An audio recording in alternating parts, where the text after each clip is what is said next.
It's you, it's coming.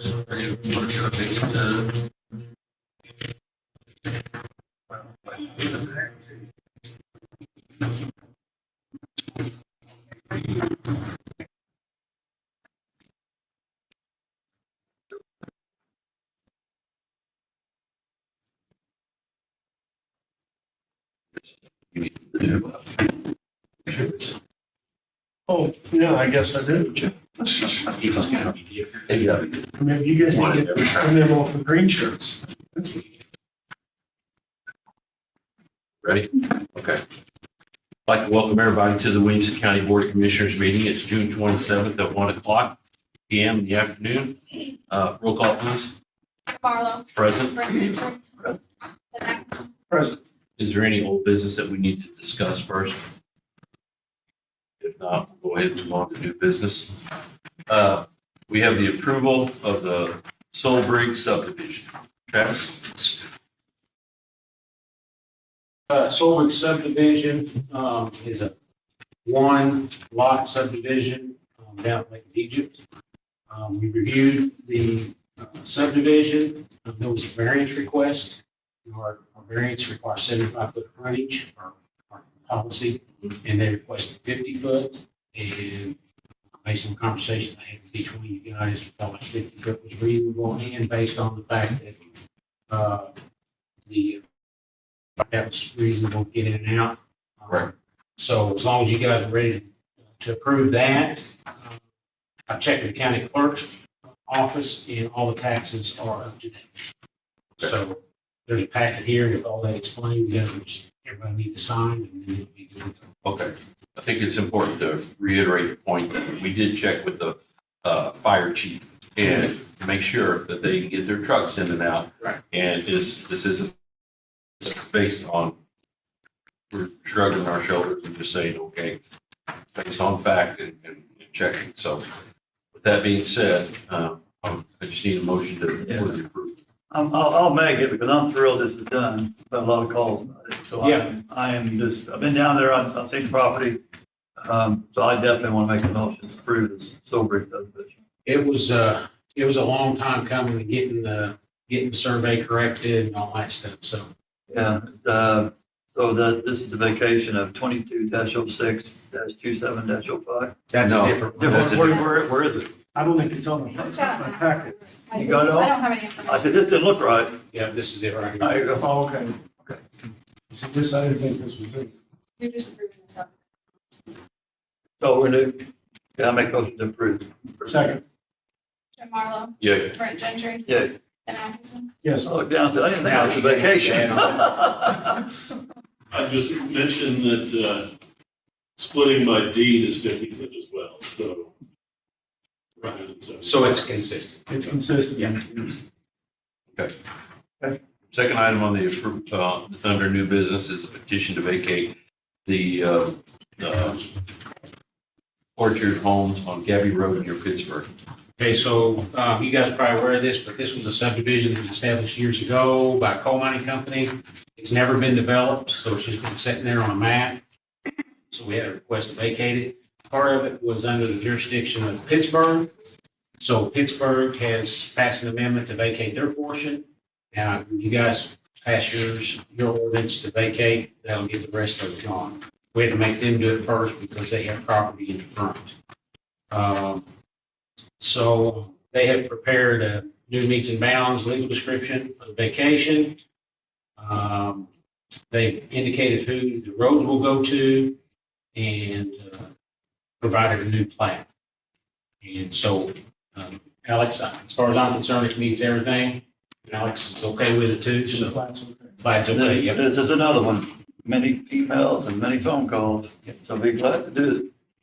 They're ready to go with it? Ready to go? Yes, sir. All right. Make motions for petition to vacate Orchard Homes on Gabby Road near Pittsburgh. Ordinance number 22-06-27-05. Second. All right. Jim Marlowe, Yay. Brent Gentry, Yeah. Ben Atkinson. Yeah. Okay, next item on the agenda is a fireworks permit for the Marion Elks, number 800. We do this every year. They have a big fireworks display out there. I would encourage everyone to go out there and watch it. I normally don't go out there, but last year I was driving by about that time, and it was to see all the boats out there on the lake. Oh, yeah. It is beautiful out there. I mean, it's just nice. So, anybody have any questions concerning the permit? We're good with everything on as far as the permit is I saw concerned. certificate. Did you hear what I'm saying? Brett, I mean, everything? Yep. Is in order? Okay. Then, I just need a motion to approve this fireworks permit. I make a motion to approve the fireworks. Second. Jim Marlowe, Yay. Brett Gentry, Yeah. Tim Atkinson, Yeah, Okay, this is something, I guess it could have been under old business. The first responder pay for the coroner secretary. We had discussed this, we had tabled this at a meeting a while back. In talking with Junior Burke and in meeting with Kim, what's Kim's last name? Schroeder, yes. I personally think she qualifies for the additional bonus pay for that, but that's just my opinion, so you guys. will say Well, anything. she goes to the calls, and she's also, they bring in a portable morgue who have COVID. She's involved with that firsthand. I would probably classify that as, since she was responding. yeah, because she responded, and she's over the board too, where the code stuff is. I would say that's pretty close, so I would have to agree. Okay. So, with that being said, it's on here to be voted on. I just need a motion to allow that to take place. Let's make a motion to do the additional for first responder pay for the coroner secretary. So she would be at the 3,000. You made it 3,000. 3,000. I'll second.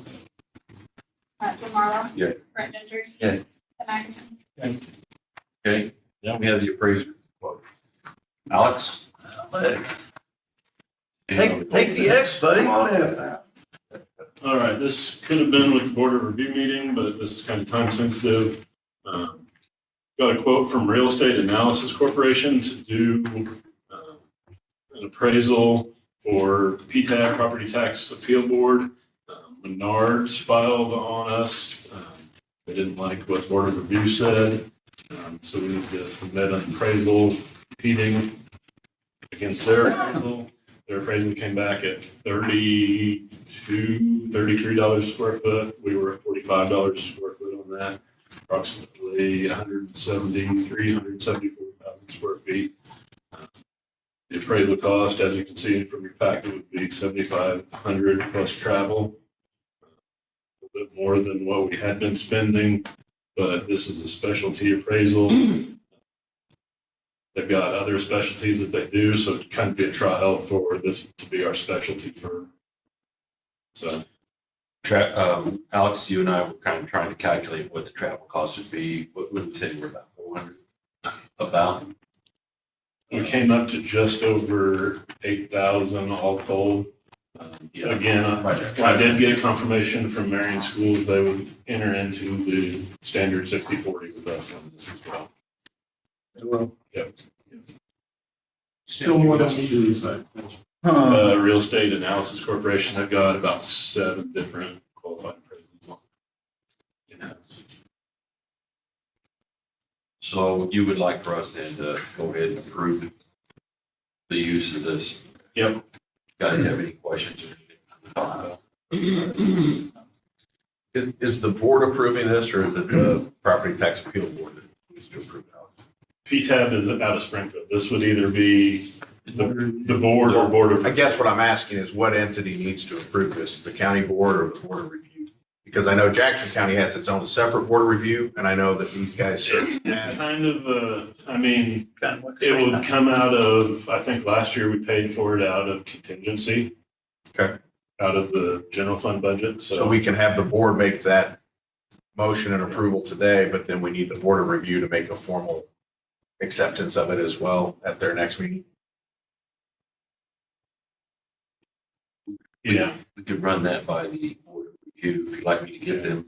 Well, I understand it's, Yeah. but I think because I think it's the board of review that's actually wanting to Yeah. contract with Yeah, It's the board, but this. the county board that's making the funds available. Yeah, So I but think we this need would to get do the both. wheels. This would get it going. Yeah. I agree. It'd be the county board that pays for it. Correct. That's what I'm saying. I think it's proper. We just need to tie that up. But this would get the wheels going. Yes.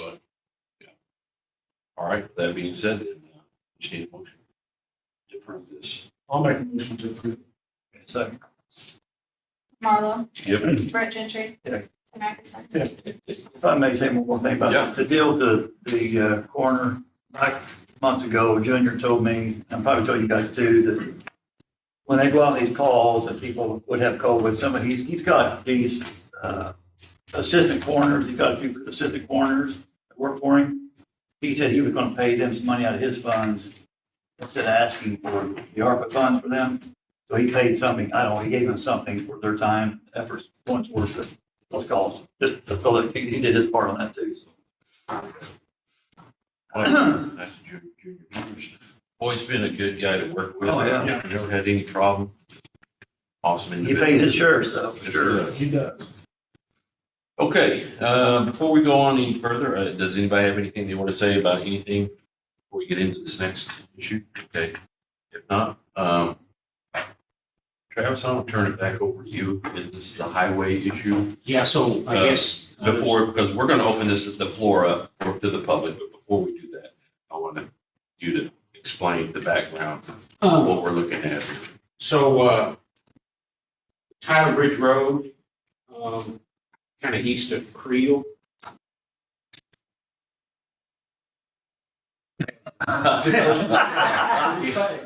Tyler Bridge Road, east of Creel, is a township road that, part of it has been gated off. And, about a year ago, I got a letter from IDOT basically saying, hey, this is on your current inventory, but they run the roads every 5 years. And so they said, it's gated off, you're gonna have to either open it up or we'll take it off your current, off of your inventory. So, looking at all, this was just one of many roads we looked at. Around the same time frame, got a call from some concerned citizens in the area that felt like that road was a better access road for emergency vehicles. I went and took a look at it. The current route to get to this location is on Saltpeter, which has numerous 90-degree turns in the road. And or you could take 166 and go due north on Tyler Bridge to get to the same location. Since it's never been taken off our rolls, and this is a county unit road district, that road falls under the purview of the county engineer. And so based on the conditions that I saw, I felt like it would be a better route for safety vehicles and for individuals. So we decided to open it up. And we started that process last fall, started working on it again this year as we had time. And then we got a letter yesterday. Got some calls, and then we got a letter into the board yesterday and wanted to say something at this meeting. So that's the matter. Okay. If we would, we open it up now to the public. If you would like to say something, I'd ask for you to come up here and, identify yourself and stand on the golden X here. The golden X. And that way we'll listen to whoever wants to say something. So my name is Mark Heron. I live on the north end of Tyler Bridge Road. A few months ago, I had a conversation with Mr. Emery, and I'd like to have that conversation with you guys today. Sure. My mom and dad were sitting in their chair one evening. My dad has a heart attack. My mom calls 911. The ambulance stops several times, asking neighbors where their house is. I don't know if the absence of those delays would have made a difference. I don't understand GPS, but sometimes when we're out and we put in our home address in the GPS in the car, it takes us on 166 up Tyler Bridge Road to the dead end. Now, let's fast forward to a month ago. I didn't realize it was there. And It's a new technology. Yeah, like GPS, I don't understand all that. All right, so it takes you down 166. Okay, so let's fast forward to a month ago. We have a neighbor that has a fire, and they call 911. 911 comes, 166 up Tyler Ridge Road to the dead end, another delay. Fortunately, it was an unoccupied vehicle, and there was no one hurt. I have grandkids that live a half a mile from me. Right there's one, Ben. He has a brother and 2 little sisters. Please don't leave them on the wrong side of the road if they're an emergency. Mark, can I ask you a question? Sure. I worked on the ambulance for 15 years, and I just want, on the call for the ambulance, is there 911 markings, clear markings for the address? They had it on the mailbox. It's a very easy, But they went around, it's an odd thing. My mom and dad lived on Cedar Grove Road. I don't know if you know Cedar Grove Road. yeah, It's the second road on the left after you leave Marion. That's Okay. Cedar Grove Road. They live the second house on the left after you cross the interstate. Well, as soon as they got on Cedar Grove Road, the ambulance started asking. Now, this is, I so see, don't, that's ridiculous, that shouldn't happen. Okay. It was my dad's- Now, it was now my I dad's wanna know, life. now I want to know how we can correct it. So Mark, just for my information, your answer to this is what? my problem is, my grandson, daughter gets hurt. I care more about them than anything in the whole world. Of course. They get hurt. The ambulance, the fire truck comes up 166, pulls up to the dead end. They're laying there bleeding for an extra half an hour while they turn around, figure out a way to get there. And here they are bleeding for an extra 30 minutes. So you want the road? I want that road opened up so that ambulance can get That's to what I my was trying to get grandkids. at. So yeah, I so the just wanna make GPS sure. will take you. Takes me there. I understood you. We'll get you directed there. Yeah. I understand. Thank you. Thank you, Mark. Okay, do we have someone? Okay. I live on the end of Tyler Ridge Go, Road. go ahead and tell us who you are and My name's Steve Whitehead. I live on the end of Tyler Ridge Road, on the other end that they're talking about. Yeah. That road's not wide enough for through traffic. It's just a one-lane road. Anytime you come through there, you've got to get off in the ditch to pass each other. My driveway is right over one of them hills that they're all going to open up. It's right, and you're going to run over me, come down my driveway. There's no way for me to see it because it's uphill, then drops down. So you're putting my family, my grandchildren, my children at risk. It's just not wide enough. It's not feasible. There's a dead end sign off the highway that says dead end. There's no reason for the fire department to not be able to know that. Or the ambulance. It's a sign right there already that says no, it's dead end down here. who put the sign there? County. The county did, okay. Yeah, it's been there for years. I've been back there for 30 some odd years. It's been the same way. Okay, But opening it up's going to be. but it was open at one time. No, that road's never been opened up. I opened it up when I built the house back there. Well, how could county close a road if it was never opened up? Exactly. It's never been opened. You know that, Travis? Jim Webb put culverts on that road back when he was a county engineer. That, I paid for those culverts on that road. And I paid for the gravel from the highway to my house. Back 30 some odd years ago. Okay. And the county maintains that short little bit, but there's a short little bit on the other side. But it's not wide enough for through traffic. And on that road, there will be 4 blind hills. That you're not gonna be able to see if you've got radiators from it. There's 3 people live on that road, me, Mark Anderson, and Brad live on that road. When you come out on the highway, when you pull off on 166, it's blind right there. When you're coming from the Creel to up 166 to turn off on that lane, it's blind. You've got to watch that hill right there too. Well, the 3 people that live back there realize that. People that's going to be running through ain't going to realize that. And if anybody would go down there and drive down that and look at it. I've got another road that goes into my field back in there that keep bush hog. That's on another blind hill. Well, if I'm on a tractor and bush hog, I'm going to get run over there.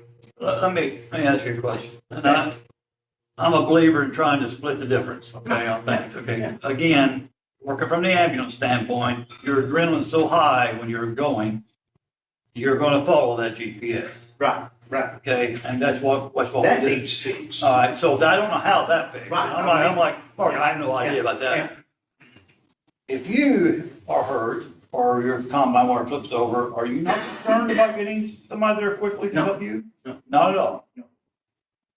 If that road is open, there are ways to put signage up about hill, what have you, and also the question, how much traffic do you think will go down there? If it's not a very big road, I will go don't down know, there. we get four-wheelers and stuff like that, that's the reason the county. But put that's the gates dangerous up. alone. Exactly. Well, they're doing it now, right? No, the county put gates up, I don't know, how many years ago, it's probably been 18 years ago. at least 18, So 20 no years one, ago. no one living down that road cares about their fire or an ambulance if their loved ones are, they're just, if it takes them 30 minutes longer, they die, it's just 30 minutes longer, they die. Right? I mean, you have to be concerned about it. I don't see that that's gonna make a, And I agree with you for the 911, I agree they need to figure out the you know, GPS. yeah, but, I don't know, I just, I don't. I mean, is there any solution that could make it everybody, split the middle, that you But could, that you if could you've make got a that? fire truck or an ambulance coming down that road, that's not wide enough to pass nobody. It's a one-lane. How road. wide is it? How wide is it? One-lane road. You could, to get in it, you've got to get from two cars, for two cars, yeah, one car. Two cars, you'll have to get. I had to pull over a little bit to ditch the side. Yeah, you gotta get off the road, off the road to And pass. how long is this road, you say? Well, to my house, it might be a little over a quarter of a mile back there. Quarter mile? And then off to the other end's probably a mile and a half or Probably the something. same distance from the other end to end. And then there is a section that's probably 3/4 of a mile or half a mile. It's another distance and it's all been dirt. There is, 4/10 of a It's mile. been- 4/10 of a mile, or the rest of it's about. right, but it's listed as a wagon path or wagon. Oh, path. is that right? Yeah, it's been dirt. I've been there for almost 19 years. It shows up on the 2000, all the maintenance maps up until 2020 when they sent it to us. So Travis, you worked at IDOC for 25, 30 years, you've seen a lot. What is your opinion on this road and is there a way to split the difference? Do we want to hear from? Oh, I thought they were done. I thought you were together. Oh. We are, but we got two different. Oh, well, come on down to the X.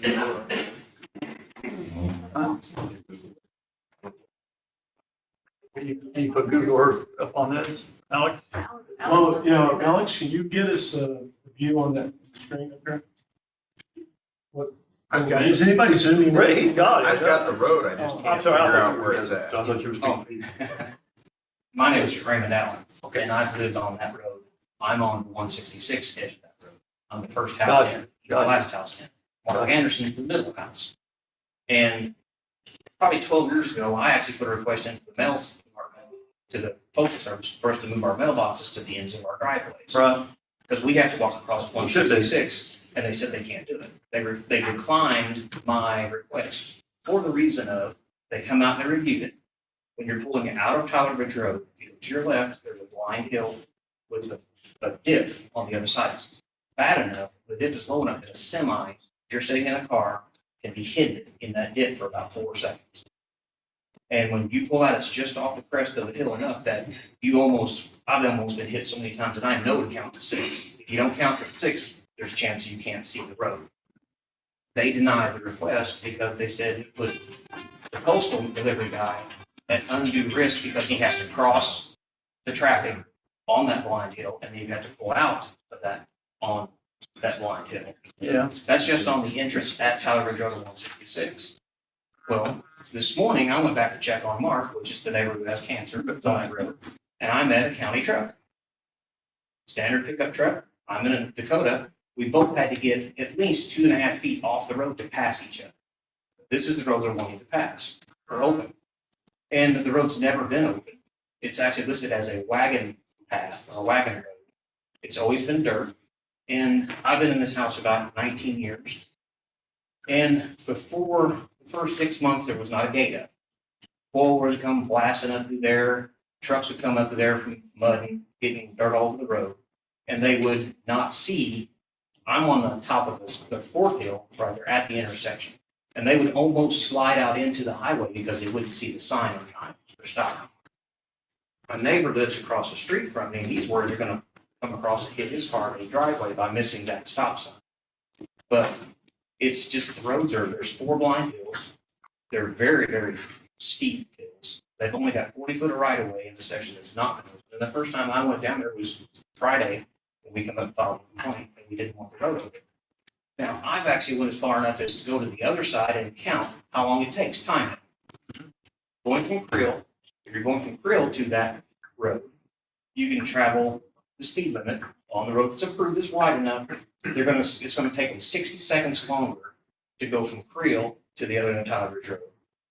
Or if they go out to 166 through Boss Orchard, it's gonna lengthen their travel time to like a minute and a half. So they're not gonna save anything. And a month ago, they had a fire on that Boss Orchard Road. And the fire department had no trouble finding it. Lake Beach responded, Grove responded, and they went right directly to them. 6 years ago, we did have a dead end sign posted, so the traffic would not come down. And then now all of a sudden they're taking the gate down and wanting to open it back up, but they closed it for a reason. And that dirt path, so why all of a sudden now is it okay and it's safe to travel? I just don't think it's necessary. It's gonna put Steve Whitehead's house at the My bottom family of 2 blind agrees. hills. Because my driveway's just right off top of one of the hills. You're gonna be Yeah. right on. He's in the bottom, and there's 2 You know. huge blind hills on each side, so he's not gonna have seconds to respond. So he's gonna have to plow out of his driveway in a speeding race to keep from getting plowed over if everybody's coming over. Well, it's always good, sitting up here to hear all sides, all views. I mean, it's.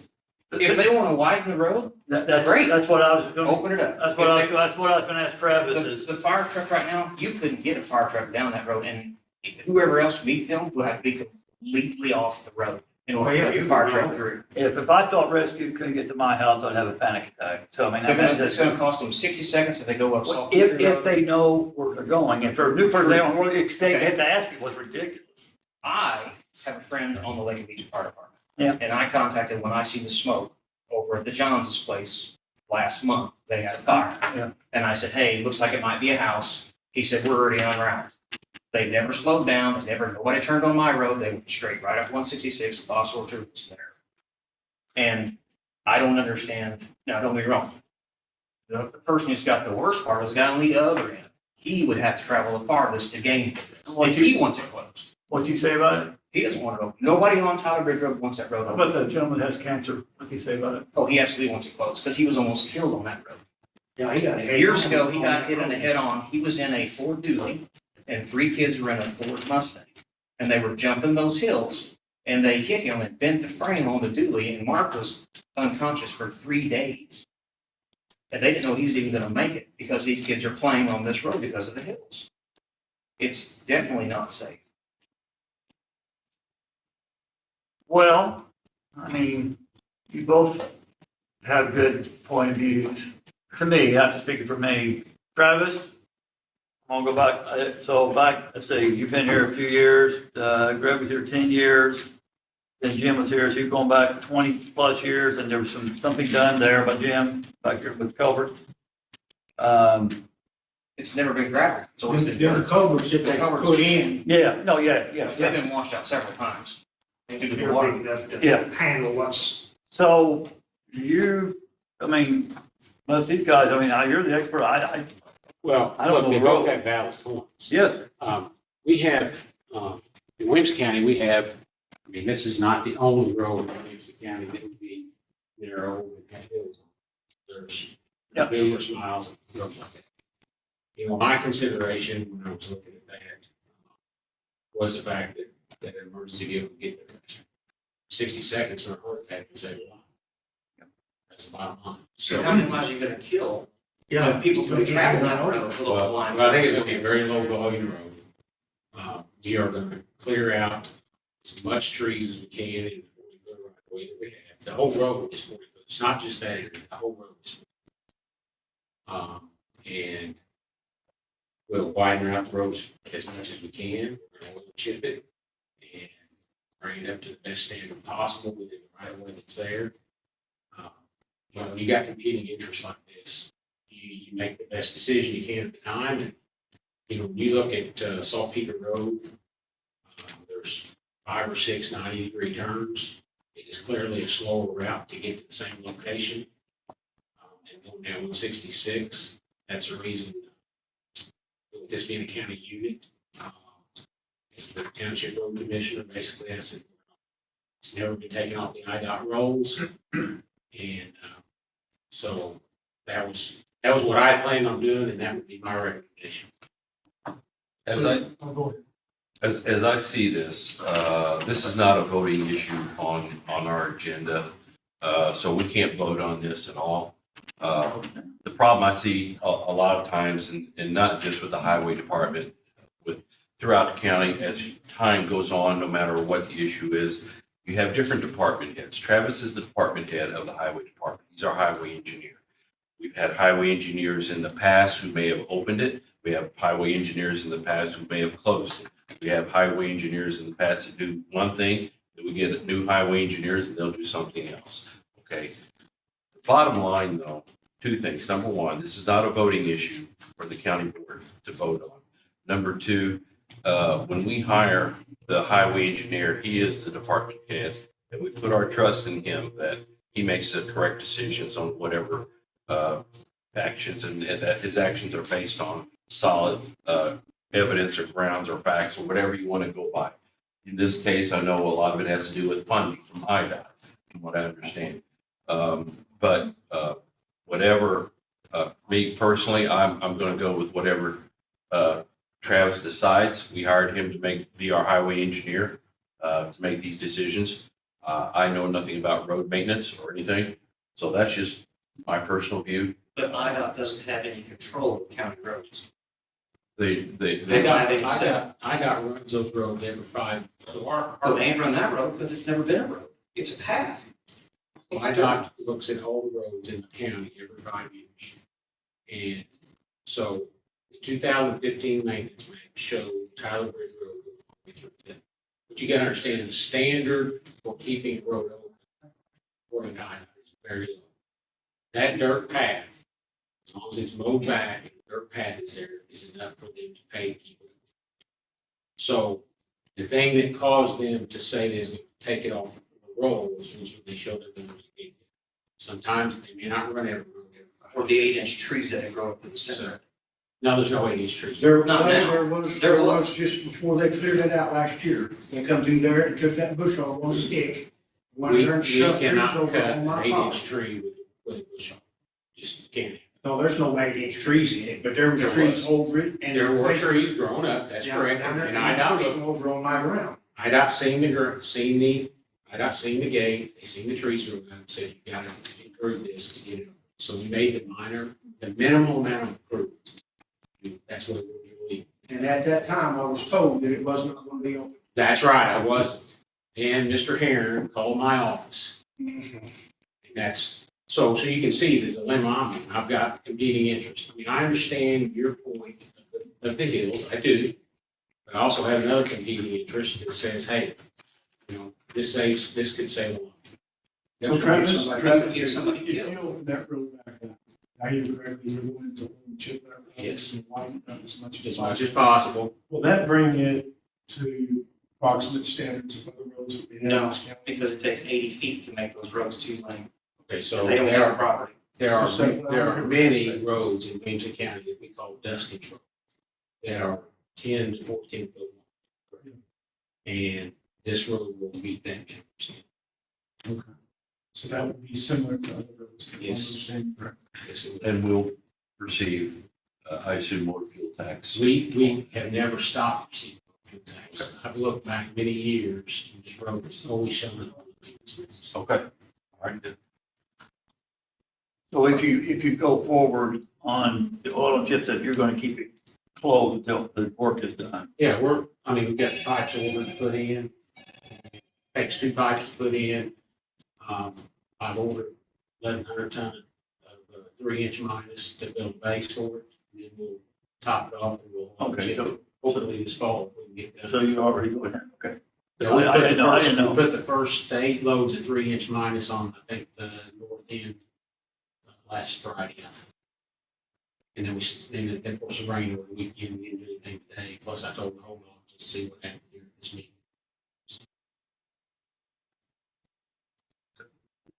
I haven't been down there to see this. Oh, I just found out. If you travel about that this. road, you will be in complete agreement with the people who live on that road. That road is not gonna be, it's gonna be a safety hazard. And what's gonna happen is Williamson County is gonna get sued because they opened a road that is not safe. And I'll be the first sewer when my grandson's laying there bleeding and the ambulance is on the wrong side of the road.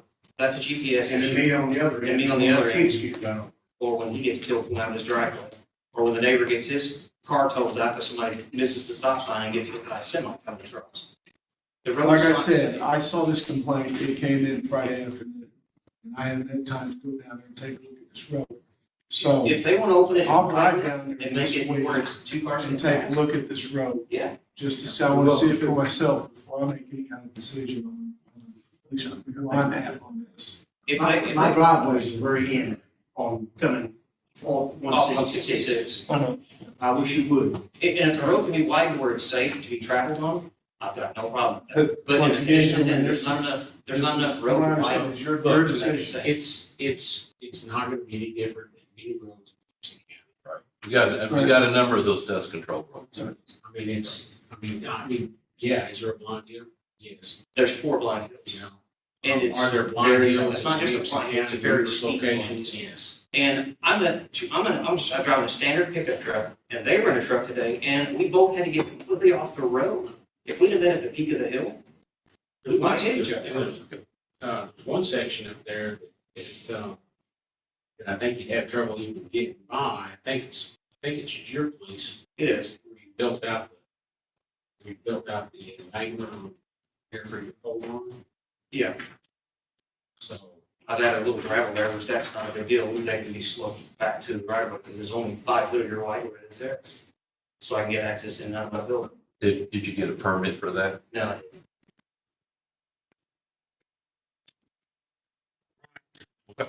Thank you for your input. Thanks, guys. We do Appreciate it. I just wanna know- And both I just wanna sides say- presented arguments very. if it's safe, I have no problem being open. I just don't want it open in a vision, then because somebody's gonna get killed. That's the only issue that I have. And my grandchildren and children on this end. All right, Thank you. Appreciate it. moving on. Okay, this is still open to the public at this time. I do know Julie. Would you like to come up? Does anyone else, because mine will be long. It needs to go. You get to go next, Julie. And can I sit down instead of stand? I can't. You get to We'd sit down like and to go get you next. right here. You can pull the chair right here and go to the next. It's fine. Thank you. Yes. Gentlemen, thank you for coming. Thank you, guys. We appreciate it.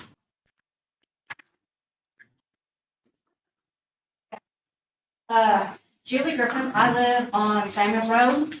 I live across the street from a building that is owned by Jim Reichert that is rented out to a club, bar, restaurant.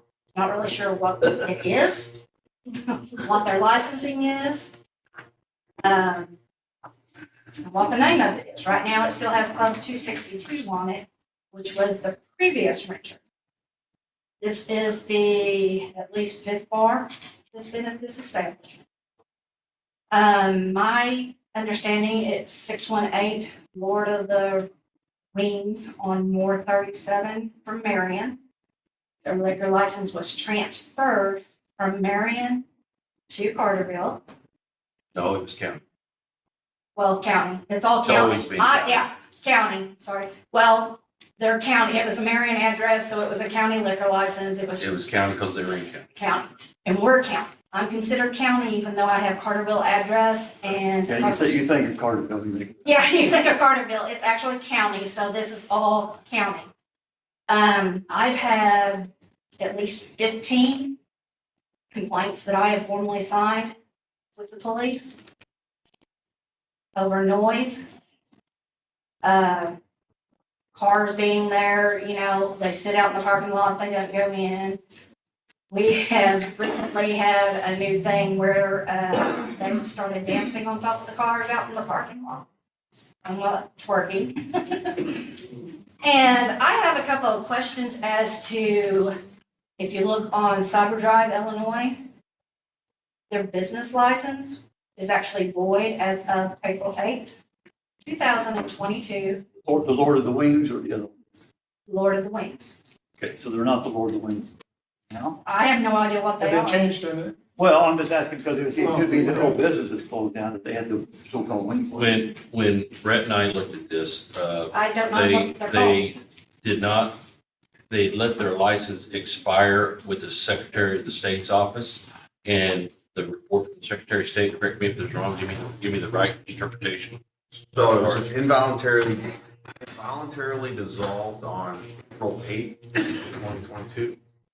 I'm sorry, who are you? This is Brett Barkey, he's our attorney to the board. The state, Okay. state attorney's Assistant office. So State's attorney. you are state's attorney's office. Okay, because I was told the state's attorney wasn't gonna be able to make it and the sheriff's not gonna be able to make it. This was a last minute thing that I just Yes. found out. So far, I've not ever been contacted by the state's attorney's office regarding any of the 15 or more of my citations. I did talk with them one time on phone with Jim. I usually get told, don't worry, something will happen, we'll follow up with that. Meanwhile, since they now have no liquor license or business license, they are staying up until 4 a.m. or whenever they want. With the goings on that's happening. And you live, And I live across the street, catty corner. Our pole barn sits directly across the street. I'm 10061 Samuel Road. And truthfully, I did not want to be seen in public because of retaliation, because I had received at least one text that was not so pleasant. So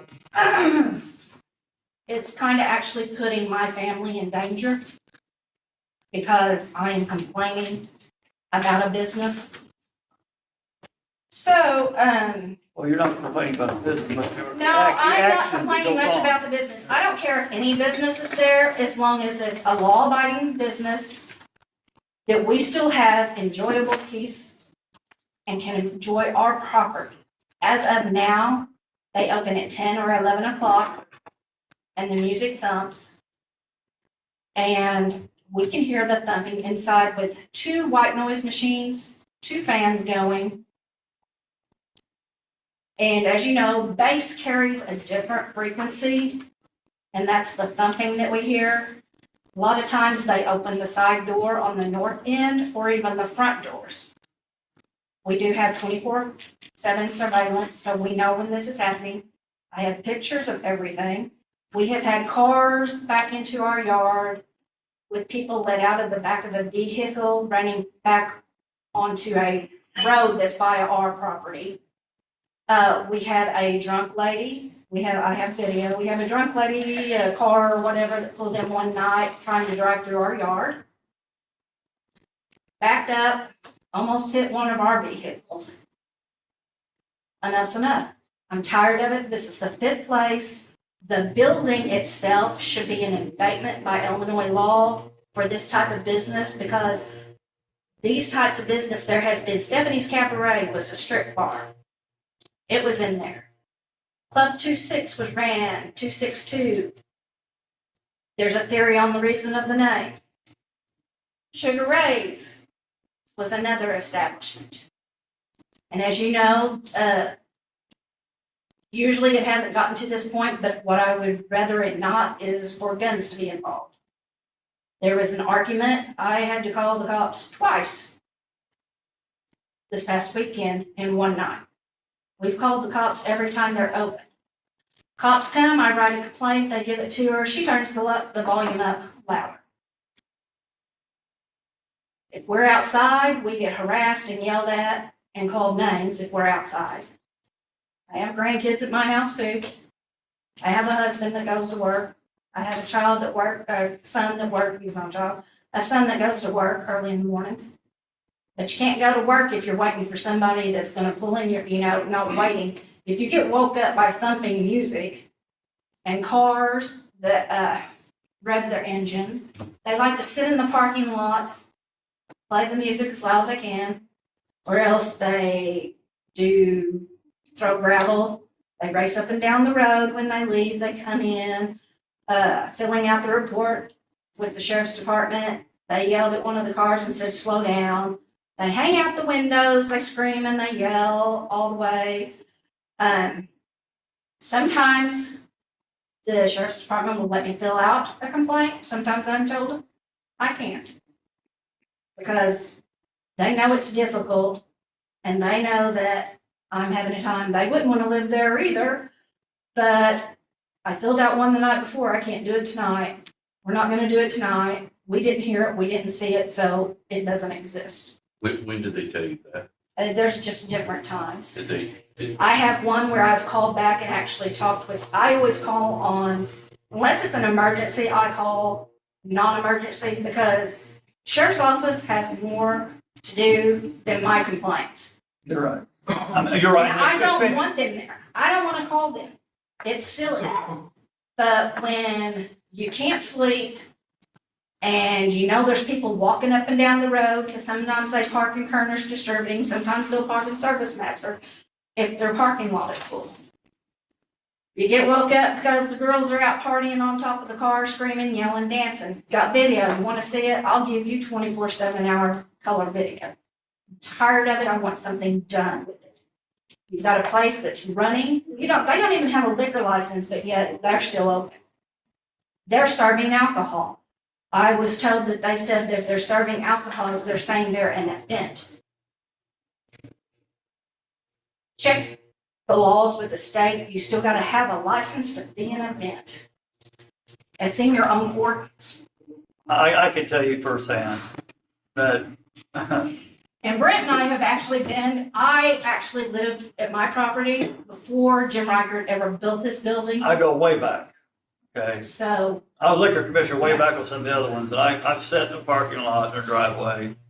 And I can attest that I don't sleep well at night, and you can bet between 10:30 and what, Julie, 1 o'clock, I'm getting Julie's videos and what's coming up next weekend.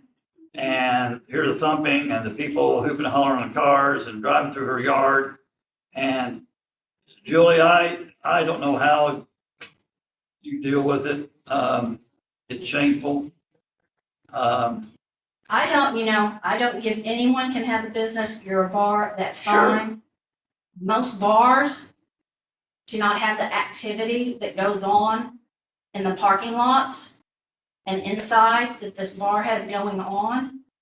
There's video on Facebook, whatever. Last weekend, I went live on Facebook because evidently the state's attorney doesn't take this serious. I'm not sure. I'm to the point where I have filed, my first citation was filed in October of 2021. I've yet to hear one word from anybody about anything. I'd like to know where those sit right now. And why? Okay, Julie, if you don't mind, I've explained this to you a number of different times. I want to explain it once again to everybody that's here. Okay, you've contacted me a number of occasions. I've been in contact with our assistant state's attorney, actually a couple of different assistant state's attorneys. We've had a couple over the time period that all this is transpired. Rep is our current assistant state's attorney. We did have I was trying to find the date, but we did have a hearing with Calder Inn. We've had a number of instances where we've had some issues with this bar. We've called Sierra Alderton in at least 3 times that I know of. I always like to think that we give them strike 1, strike 2, strike 3, that's it. And the last time we had a liquor hearing, I believe it was in April, or was it May? End of April. I believe. End of April, okay. At that time,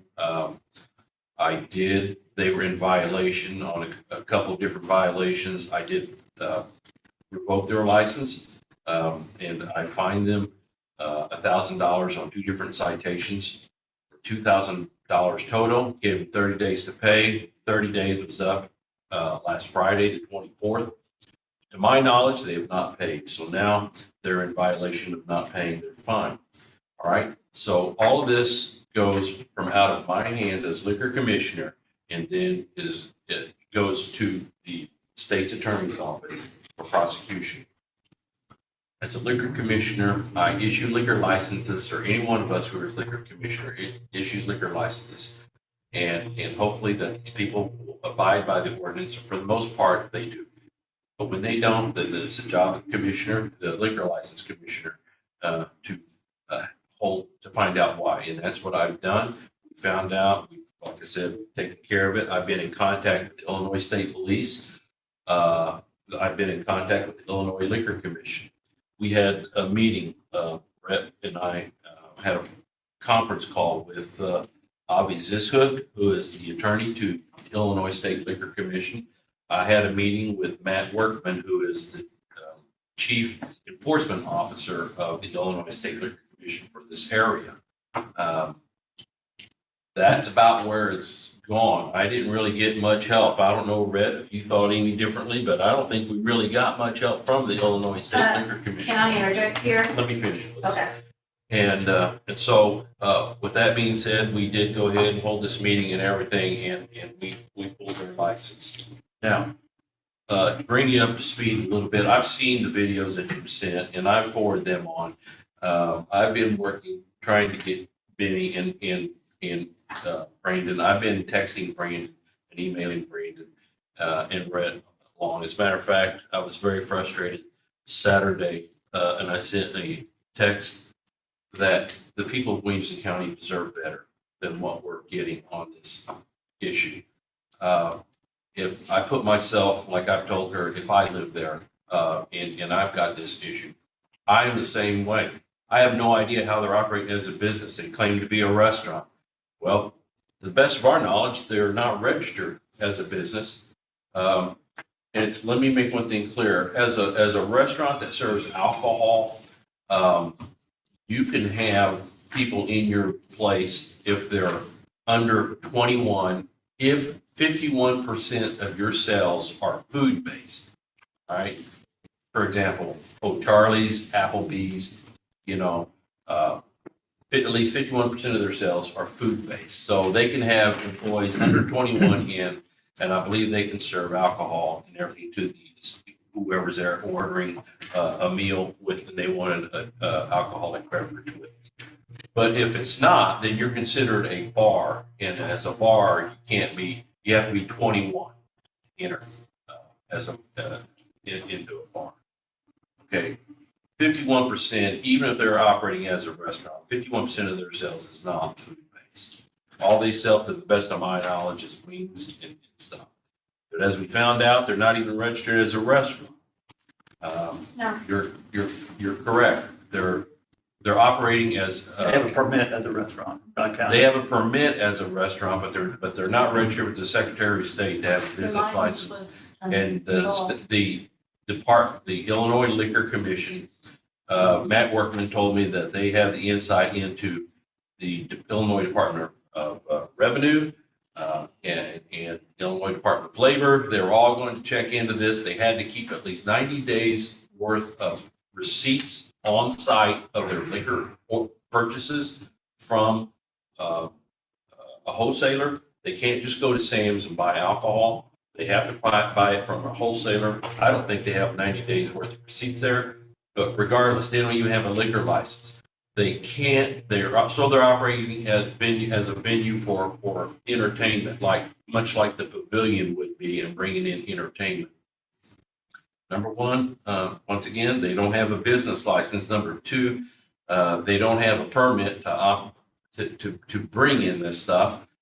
And number three, whoever they bring in cannot serve alcohol because they don't have a liquor license. That's my whole I question. have Why are no they even idea open? how, I'm with you on this.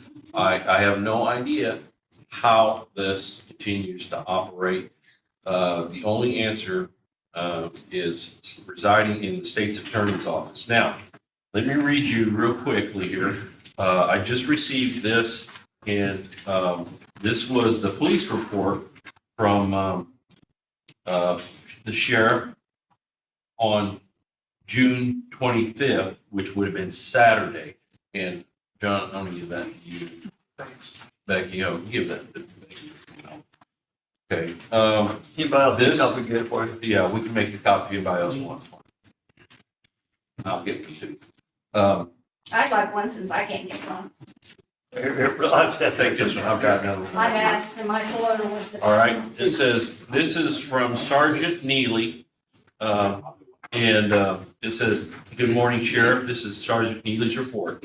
Deputies did a walk through Club 262, and it's still called Club 262. The sign is on there. You know, anybody can leave the sign up. It doesn't matter. So that doesn't necessarily mean that's the name of the business. They walked through at 0015. That's military time, I guess. What's 0015? That's 12:15. 12:15. Okay, 12:15. All right. On 6/25/2022, during the visit, so that was Saturday, an ordinance violation was written for not being in possession of a dance hall permit. And they got the case number. Deputies were contacted again at 2:08 in the morning due to Julie Griffin wishing to make a complaint in regards to the noise from the parking lot. Deputy Anderson responded and took her complaint for disorderly conduct. Sierra was cited for disorderly conduct and given another citation for violation of the dance hall ordinance by being open past 2:00. Operating hours for a bar is they have to shut down at 1:30 in the morning. They have to be off the premises at 1:45. Now, in our dance hall ordinance, it's 2:00. And so once again, see deputy's report. And I've got these reports here. This is just a synopsis. On June 26th at 2:23 in the morning, Julie Griffin called again stating there were cars in the parking lot and that she wanted to come make them disperse. Wanted us to come make them disperse. Julie told dispatch that they were not to put the information over the radio as they listened to our radio traffic at Club 262 and clean it up before we get there. Julie was informed we do not dispatch by phone and the information would need to be relayed over the radio. Julie became agitated with the dispatcher and hung up. Upon my arrival, I spoke with Julie's daughter and again explained to her that because the business is on and off operating as a restaurant, we cannot force vehicles to leave. The reason being for that statement, to the best of my knowledge, is that we have restaurants that are open 24/7. He's not a restaurant, Restaurants. he has no license. I get it. I'm just saying, reading the report. You That's all guys I'm need to doing. have cooperation I'm between just reading the report here. the, Julie walked up during that time period and told me that they are not a restaurant and demanded to sign a complaint for the ordinance violation. Julie was informed she cannot sign a complaint for an ordinance violation as she is not a victim of the violation. Julie became extremely agitated and stated she wished to sign a complaint for disturbing her peace. Julie completed the required paperwork and Sierra again cited for disorderly conduct and given an ordinance citation for being open past 2 a.m. per the dance hall ordinance. Julie remained agitated through our conversation and told me that the sheriff's office and the county are not doing their jobs. Julie told me she wrote the dance hall ordinance and she knows it directly applied to this situation. See case number 22-1029 for information. That is the police synopsis report. I do have the citations right here. They did write 3 citations. Now, can I clarify not something? yet, I did not not yet, tell not him yet, that not I yet, love the please, dance not hall. yet. Hold on, please. For everyone's information here, this board has done all we can do. The sheriff's office, I wanted Benny here. He was supposed to be here. He had a meeting come up, and for the betterment of this whole discussion, I had asked Julie if we could reschedule this so we could get Benny and someone from the state's attorney's office because Rhett doesn't handle the cases that are being prosecuted on these. They have different roles over there. She said no, she wanted to come now, and that's fine too. I don't have a problem with that. This is an open meeting. Anyone's welcome at any time. But for my knowledge, I don't understand where we're at with these citations, why they're not being prosecuted, how they're staying open, like I said. But as far as whenever we say that the county's not doing their job, that's a broad statement, and I want to clarify that as liquor commissioner, I have done my job. I have done my role. I've worked with our attorney and our attorneys that we had prior to Rhett, and I've made my calls to the Illinois Liquor Commission. They're aware of this, but I personally think it was a waste of breath, but that's just me. So anyway, How long Julie, does I'll a turn it back Yeah. over to you. Does a business have to have insurance? Um, How long has their insurance been? Well, that was one of the things that why I fined them Yeah. was because they, a bar is supposed to have dram shop insurance and they had been, denied. It was canceled, When was quite a it while canceled? ago. Quite a while ago. Yeah, Why wasn't their license pulled then? wasn't aware that it was canceled. Nobody notified me. Nobody notifies me. Liquor stores are the state gets notified when insurance is canceled. And they send out a notice within 2 Well, I can days. tell you that we were not notified. So I can say that the state of Illinois did not pull the liquor license from the establishment until, They usually forward that on to the county, if you the would- state does, if you would let me speak. to do that. If you would let me speak. So there's two governing bodies. There is a local liquor license, and then they have to get a state liquor license. They cannot get the state liquor license until the local has approved. So when we held the hearing and revoked their local liquor license, we sent that information up to Springfield.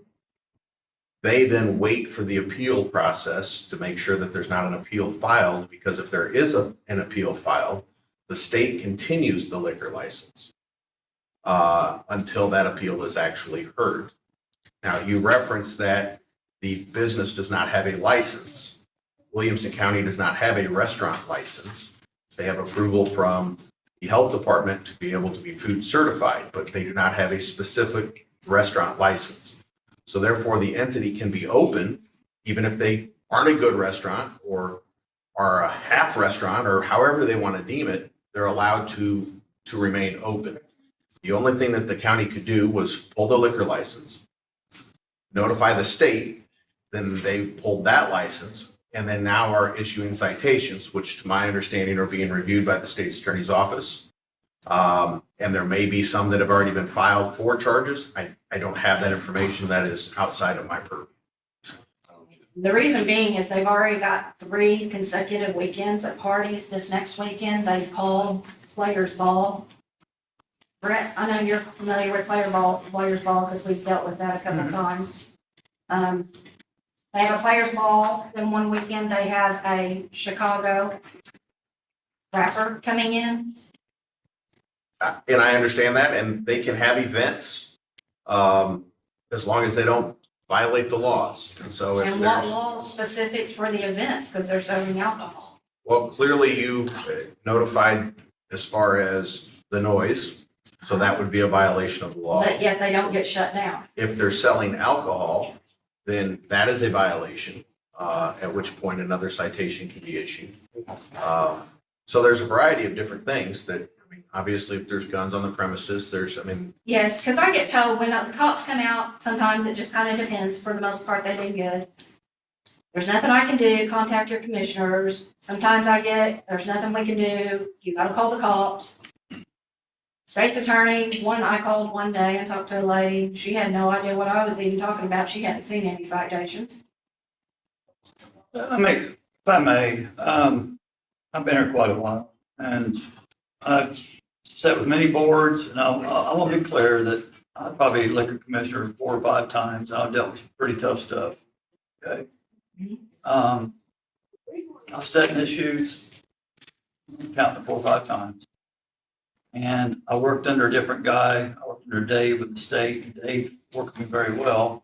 Apparently, they're not as good now as they were back then, because they're not getting anything out of it.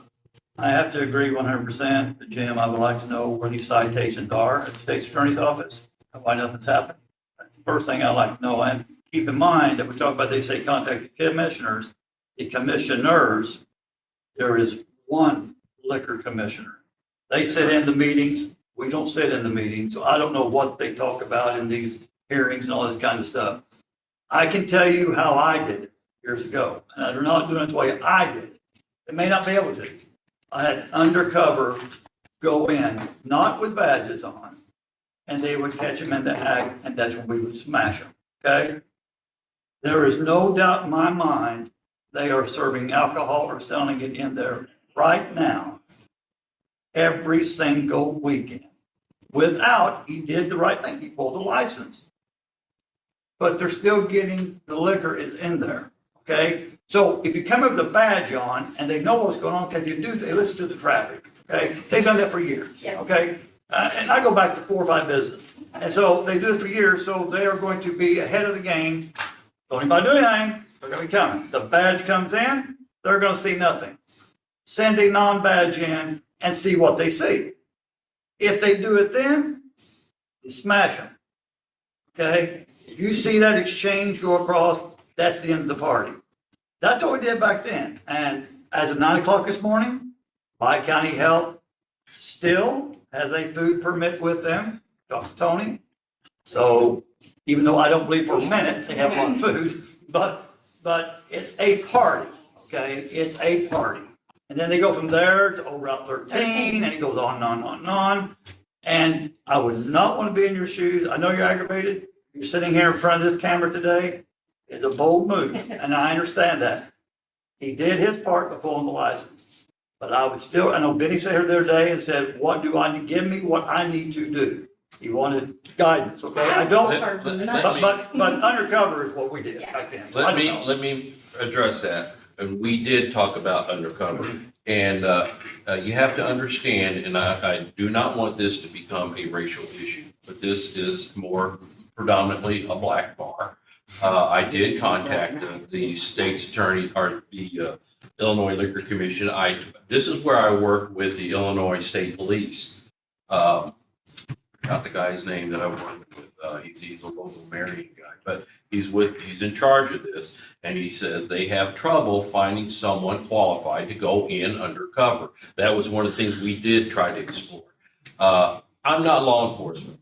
I have nothing to do with that. I don't have the authority to go in and issue, look around and report. I do know we do have a witness who has gone in and has reported stuff, but this witness does not want to come forward.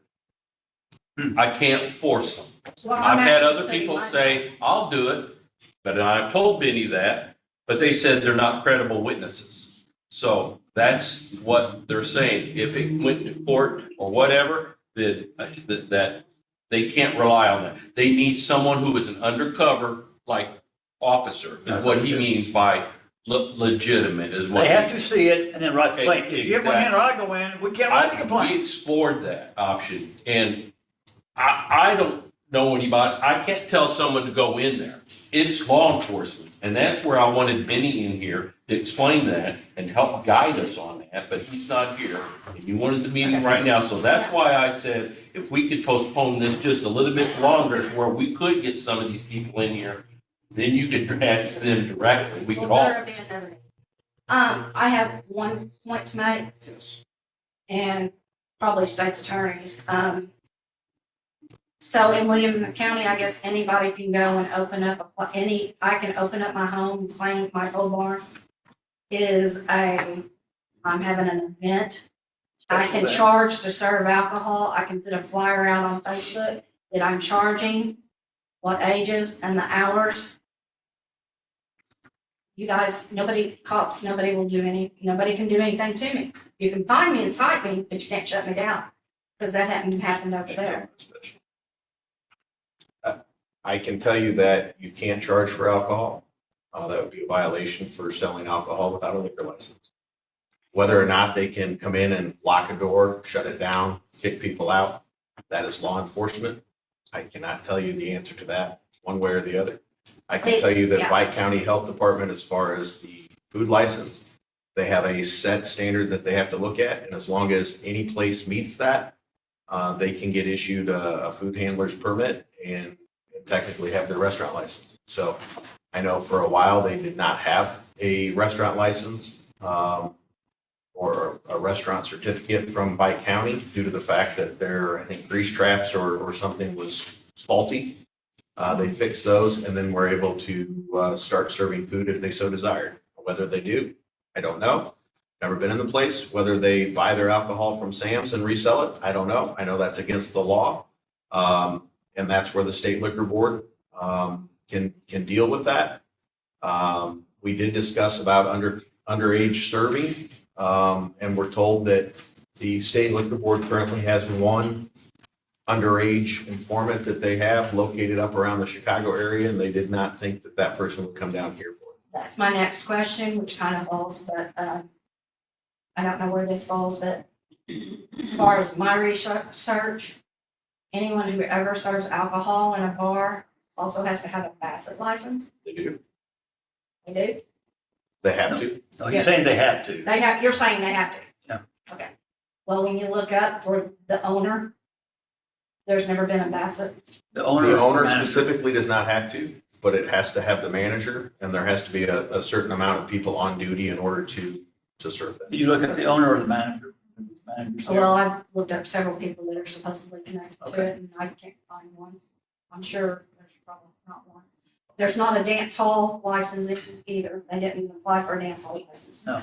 Flyer for June 24th, June 25th, no one under 21. Oh, no drinking under 21.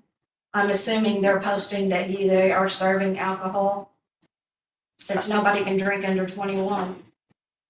I would assume going out, if I'm going to this place, that they're serving alcohol and that they have a liquor license, just as long as I'm over 21.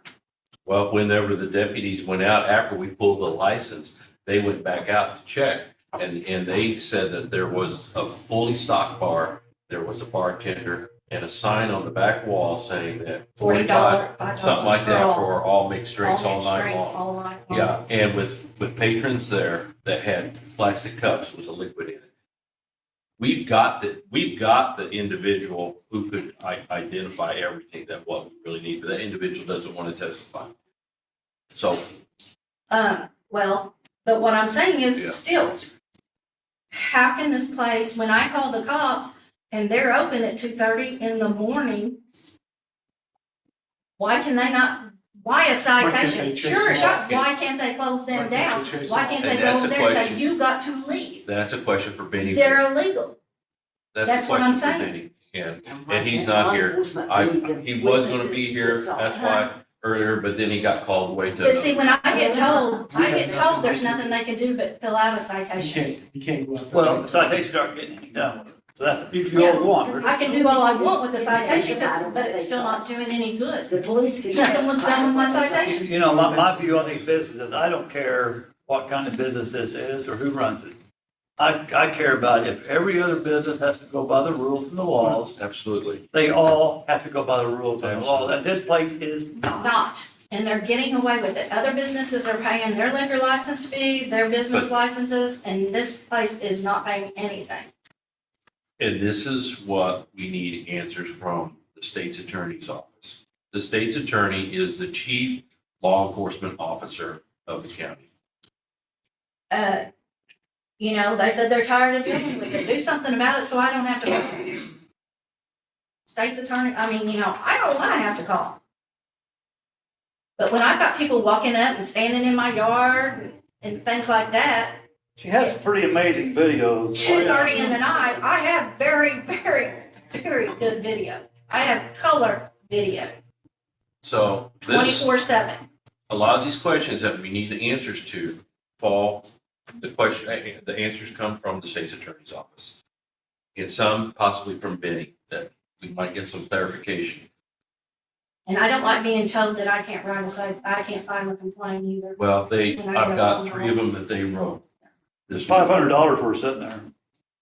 I believe Right it's here. what Benny said. on top of the $2,000 that they owe. And plus, on top of the other 14 other And citations. see, that alone, there should be something to do with the courts to stop them. They're Well, not. I filed one the very first night because we had like 10, 15 cops out there because the very first night they were open, the Halloween weekend, because they were so crowded. We had people trying to park in our yard, across the street. It's the same old routine every time a bar opens in that place. I heard the thumping noise. I was out there till past 2:00 in the morning, watching them one evening. And yes, and what they have done now is started putting out 2 different flyers. One says 10 to 2 and the other one says 11 to 4 a.m. So, Julie, I got all your messages. I'm gonna write a book one day. Oh, shit. Well, it's a classic. Shit, I will. And yes, and I tried calling you at probably 3 o'clock.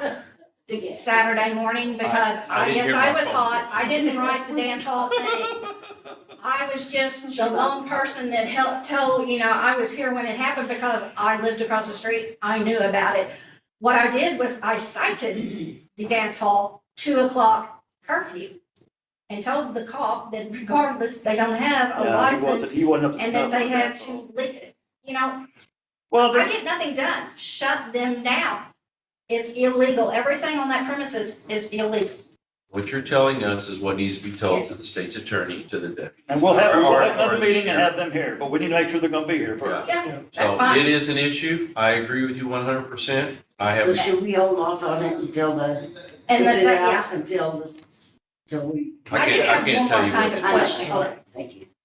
When they had their What did you do? license on North 37, This might be, More fresh, was their license, more fresh. did they have to renew their license on Samuel Road? Because my No, understanding, no, it was- it's it's- transfer. She's the same. yes, Okay. I authorized that Yeah. transfer. Oh, I read it. Why would you transfer from another place when you had a meeting on April the 19th, 2021, when you had to bring Sierra in and Benny Dick, the sheriff, had to come in because of so many police calls at the North 37 location, plus an assumed sexual assault in the bathroom of the business. It's on YouTube. And that's a bad thing about the internet. but- And also, I believe there were guns in a vehicle. Now, I know that her explanation was she didn't know about the sexual assault she heard. Plus, on top of that, each time that Benny's officers would go out there, they would lock the doors so that the sheriff's department actually didn't go in. They did that one time for the originally, and they've never done that since.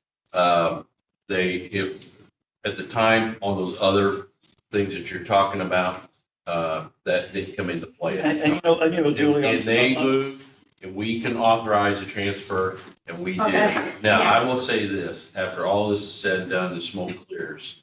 That place will never get another liquor license as long as I'm liquor commissioner. Well, and my second thought about this, not theory, is the fact that, when Benny's office does a walkthrough, this is towards the state's attorney's office more.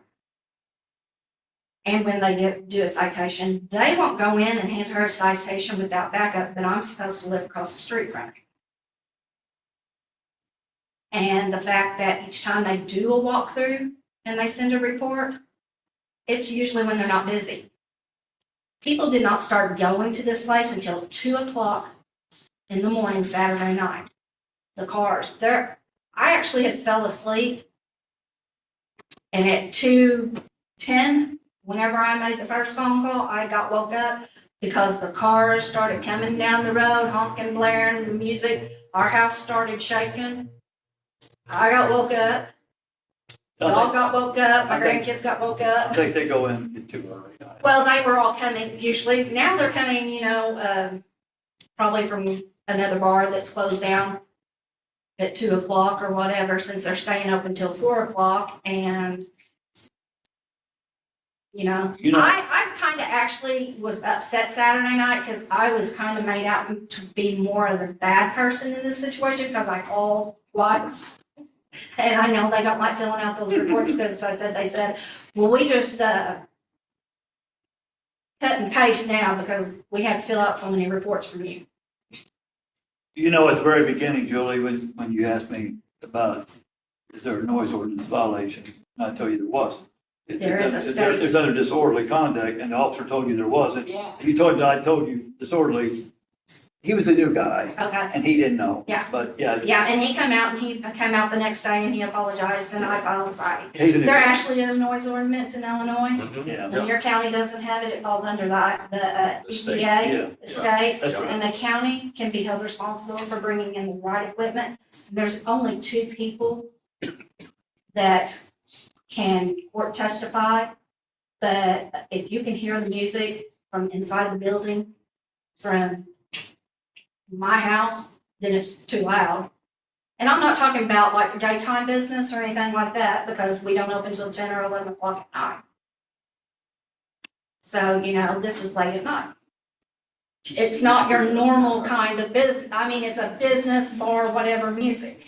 You know, I think the part that kind of gets me is you have the grandkids over and you have the kids, stuff like that, and the vulgarity that they put out in that parking lot, which is on the video. Which is on the It's video. probably not the best thing for those kids to be listening to and watching all the garbage that goes on over there. Or the fact that if my granddaughter comes home or one of my grandkids or if someone comes in after 10 o'clock, they're open, there's people in the parking lot. Getting yelled, we sat out there doing a little bit of videotaping Saturday and Friday night, and the names were, hurled across the street. We know who they're talking about. I don't care. That's not me. It's not her. I just want to live peacefully. Pay my taxes. I just want to live peacefully. I like where I live. Business in the front, those businesses are closed usually by 5 o'clock. There's daycares at each end of the business street. So, yes, I would like an abatement on the business for a liquor license, which it has become a nuisance. Well, why don't we do this? Why don't we, whenever we have, Jim can set up a meeting with, make sure the players are here, and Benny and Brandon. Yeah, let's bring her in. And then you come back to another meeting where we can actually hear what they have to say, because that's where it all lies right now. It all sits right there. Yeah. So, will you do that? I know, yeah, because I've talked about you and different things, but there's just so much more to this whole thing I get it. that, as in some respects, I'm tired of circling back.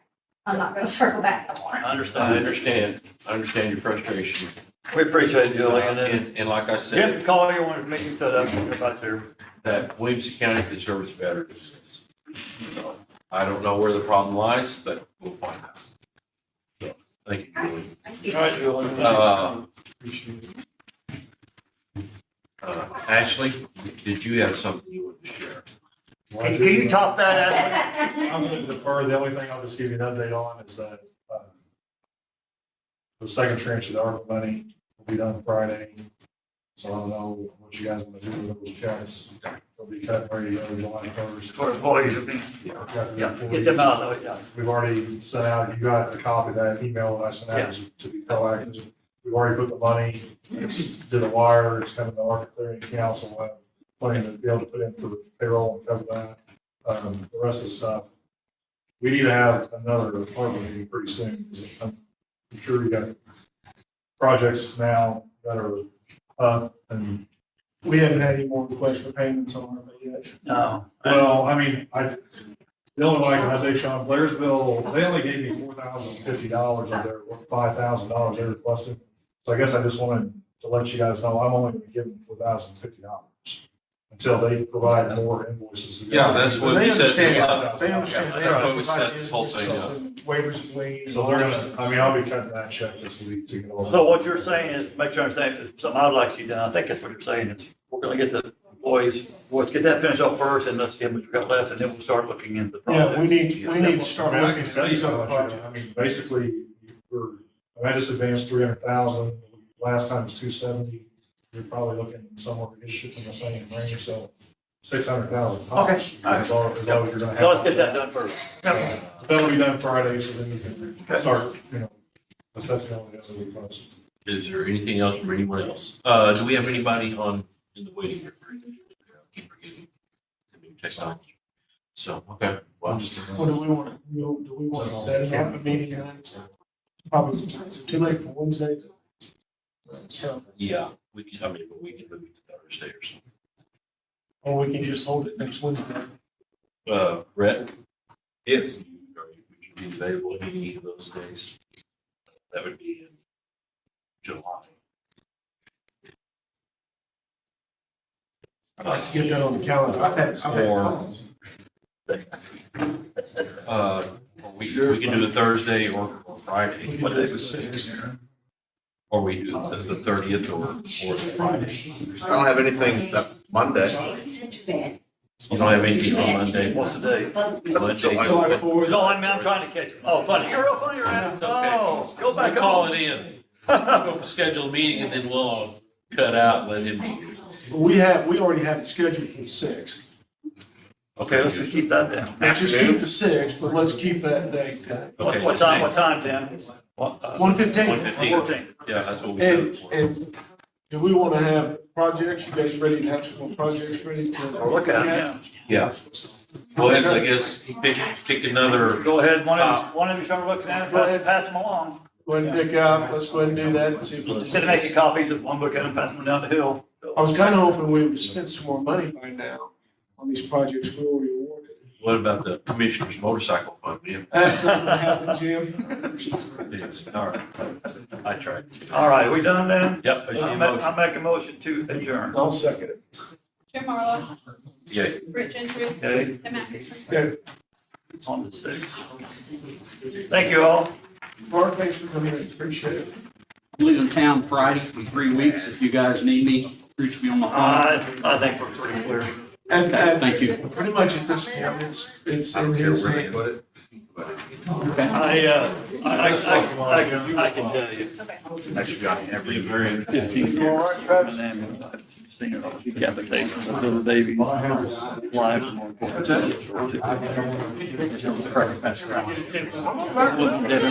And I got it. This road, and I think imagine, we got those roads zigzagging all over this county. I didn't know what they were gonna say. I said, that's ridiculous. Oh, well, it is ridiculous.